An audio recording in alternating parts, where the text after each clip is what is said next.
طيب، أنا بس حابب أعطيك النصيحة لمنتخبنا السوري بمباراتهم الجاي. أول شي، لا تاكلوا فلافل. شلون هي؟ سهلة ما؟ يعني ما في داعي، يعني هي بس يوم. يعني راح تاكلوا فلافل، راح يصير في نفخة، ما راح تعرف تركض، راح تتعب بسرعة. هذا غير الريحة. بس والله بتعرف الريحة يعني، والله الريحة يمكن يكون شيء إيجابي، لأنه إذا كانت معك الطابة هجموا عليك المدافعين، يمكن يهربوا من الريحة نقوم نحن نكسب. فلا يعني أنا بقول إنه أول نصيحة نغيرها. فأول نصيحة كلوا فلافل. هي واحد. اثنين، إذا كانت معك الطابة وأنت شفت فرصة لأنك تشوط، شوط ما تخاف. خلص يعني ما راحت أيام زمان إنه أنت تخاف تشوط لأنه يمكن يستدعوك على شيء فرع مخابرات. ليش تشوط؟ هيك كانوا، لأنه يعني حتى لو فات جول بيجيبوك إنه أنت ليش تشوط؟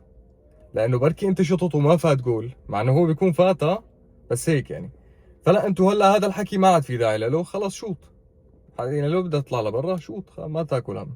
نحن معك يعني. ثالث نصيحة كثير مهمة.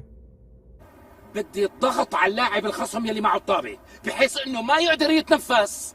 واول ما بتشوفوا لاعب خصم استلم الطابة فورا بتهجموا عليه 4-5 مثل القدر مستعجل. من هون من هون من هون من هون من هون حتى ينعمى على قلبه وما يعرف شو يعمل بالطابة.